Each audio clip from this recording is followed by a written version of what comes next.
மூணாவது, இதுவும் ஸ்ரீரங்கத்துக்கு பக்கத்தில் இருக்குது. ஏற்கனவே சொன்னது திருச்சிராப்பள்ளிக்குள்ளேயே தான் இருக்குது, உறையூர் உள்ளேயே தான் இருக்குது. இதுவும் இப்போ ரொம்ப பக்கம், ஸ்ரீரங்கத்துக்கு பக்கத்தில் இருக்கிற உத்தமர் கோவில் அல்லது பொதுவாக பிச்சாண்டார் கோவில் என்னன்னு சொல்கிறது உண்டு. ஆனால் பாசுரத்தில் திருக்கரம்பனூர் அப்படின்னு தான் பாசுரம் வந்திருக்கு. கரம்பனூர் கரம்பனூர்னால் கரம்பனூராக அது இருக்கலை, திருக்கதம்பனூர். கதம்பம் கேள்விப்படுகிறது இல்லை, கதம்ப மரம், கதம்பத்தினால தான் அந்த பேர். ஏன்னா கதம்ப மகரிஷிக்கு பெருமாள் பிரத்யக்ஷமாக சேவை சாய்ச்சிருக்கார். கதம்ப ரிஷிக்கு சேவை சாய்ச்சதுனால கதம்பனூராச்சு. கதம்பனூர் மருவி மருவி திருக்கரம்பனூர் என்ன கரம்பனூராக இருக்குது. இந்த ஒரு க்ஷேத்திரத்துக்கு என்ன தெரியுமோ மகாத்மியம்? பெருமாளுக்கு புருஷோத்தமன் புஜங்க சயனம், கிழக்கு நோக்கி திருமுகமண்டலம், சயன திருக்கோலத்தில் எழுந்துருளி இருக்கார். இந்த ஒரு க்ஷேத்திரத்தில் தான் பெருமானையும் பூர்ணவல்லி தாயார், தாயாருக்கு பூர்ணவல்லி தாயார்னு திருநாமம், அவளோட சேவிக்கலாம். பிரம்மாவோட சரஸ்வதி தேவியை சேர்த்து சேவிக்கலாம். பரமசிவனோட பார்வதி தேவியை சேர்த்து சேவிக்கலாம்.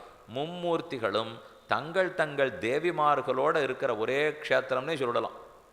பாரதம் முழுக்க தேடி பார்த்தாலும் கிடைப்பா. மும்மூர்த்தி இருப்பாலே தவிர மும்மூர்த்திகளும் தங்கள் தங்கள் மனைவியரோடு இருக்காளா, தர்மபத்னியோடு இருக்காளான்னா இங்கே இருக்கலாம், ஓரிரண்டு இடத்துல அங்கும் இங்குமாக இருக்கலாம்.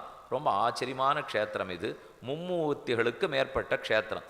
எதனாலே இங்கே பெருமாள் புருஷோத்தமன்னு பேர் பெற்றார்? இந்த ஊருக்கு எப்படி வந்து சேர்ந்தார் என்று பார்ப்போம். பிரம்மா அவருக்கு நீண்ட நாட்களாக 5 தலைகள், அதே போல பரமசிவனாருக்கும் 5 தலைகள். அது என்ன 2 பேருக்கு 5 தலை என்று பிரம்மாவனுடைய ஒரு தலையை பரமசிவனார் கிள்ளினார். அதனால பிரம்ம கபாலம் கையில் ஒட்டி கொண்டது. இதுக்கு யாரான சாபம் இருக்கா? இது கையில் ஒட்டின்னு இருக்கே, இதுக்கு சோறிட்டா தானே இதை உடைக்கணும், யார் இந்த சாபத்தை போக்குவான்னு சுற்றி சுற்றி வந்தார். வந்தபோது இந்த க்ஷேத்திரத்துக்கு வந்திருக்கார். கரம்பனூர் க்ஷேத்திரத்துக்கு வந்தார். வந்தால் தாயாருக்கு பூர்ணவல்லின்னு பேர். இந்த தாயாரை சேவித்தால் அன்னம் பூர்ணமாக கிடைக்கும்னு ஐதிஹ்யம். நமக்கு பூர்ணம் இப்போ அன்னம் பிரம்மே திவ்யஜானாத்னு சொல்கிறோம் இல்லையோ, என்னவா இருந்தாலும் உலகம் அன்னம் இல்லாட்டா ஓடுமா? அன்னாத் பவந்தி பூதானி பர்ஜன்யாத் அன்ன சம்பவா. அன்னத்தினால தான் உலகமே வாழறது.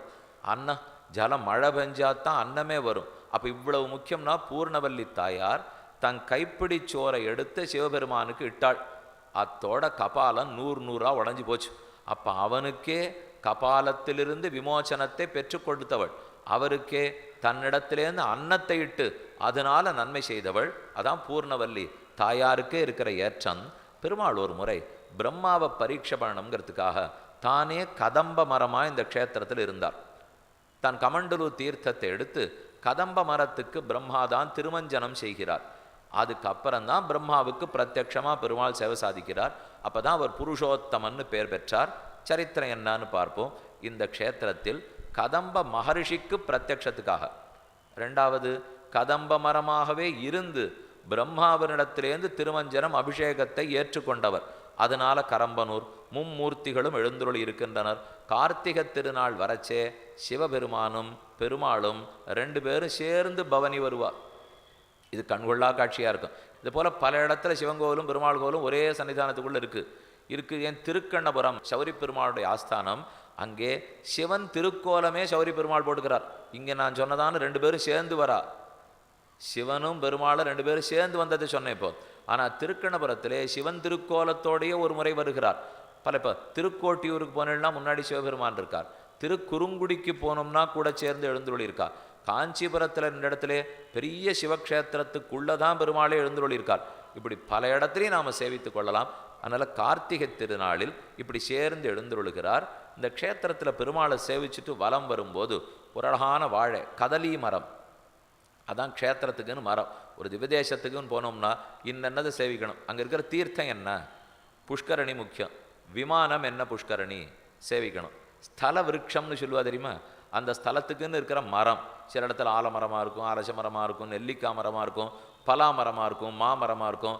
அதை போல் இங்கே இருக்கிறது கதலி மரம், வாழை மரம். விமானம் உத்தியோக விமானம், மரத்தின் வடிவத்திலேயே பெருமாள் இருந்து பிரம்மாவிடத்திலிருந்து ஆராதனத்தை ஏற்றுக்கொண்ட பெருமாள். இங்கே பக்கத்திலே ஆழ்வார் பட்டவர்த்தி என்கிற ஒரு இடம் இருக்குது. ஊர் பேர் ஆழ்வார் பட்டவர்த்தின்னு பேர். திருமங்கை ஆழ்வார் இங்கிருந்து தங்கித்தான் ஸ்ரீரங்கத்தில் மதில் கைங்கரை முழுக்க பண்ணியிருக்கார். ஸ்ரீரங்கத்தில் மதிலெல்லாம் திருமங்கை ஆழ்வார் கட்டியிருக்கார். அந்த கைங்கரியத்தெல்லாம் இங்கிருந்து பண்ணியிருக்கார். புருஷோத்தமன்னு பெருமாளுக்கு திருநாமம். புருஷர்களுக்குள் உத்தமன் அப்படின்னு என்ன அர்த்தம்? புருஷர்கள்லாம் அதமாள் இருக்கா, ரொம்ப தாழ்ந்தவன். மத்தியமன், நடு, உத்தமன் ரொம்ப உயர்ந்தவன். யார் தாழ்ந்தவன் தெரியுமா?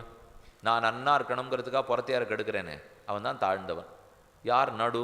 நானும் நன்னா இருக்கணும், புறத்தையாரும் நன்னா வாழ விடுறேன், இது நடு. உத்தமன், நான் கெட்டாலும் புறத்தையார் நன்னா இருக்கணும், அவன் தானே உத்தமன். அதனால தான் பெருமாளை புருஷோத்தமன்கிறா.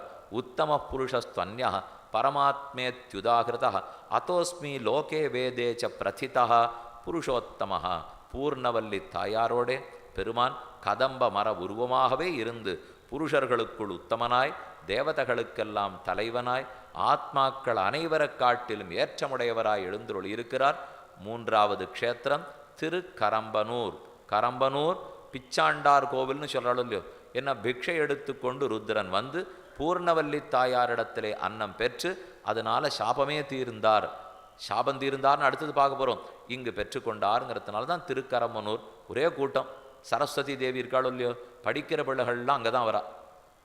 அது இப்போ ஹயக்ரீவர் சன்னதி இருந்தால் போவா, சரஸ்வதி தேவி சன்னதி இருந்தால் போவா.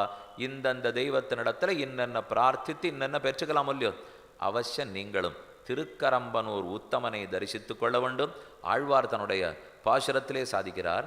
திருமங்கை ஆழ்வாருடைய பாசுரம், போரானை பேரானை குறுங்குடி எம்பெருமானை திருத்தண்கால் ஊரானை கரம்பனூர் உத்தமனை. அவரே பாடிட்டார்.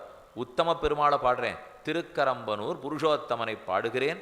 மூன்றாவது க்ஷேத்திரம்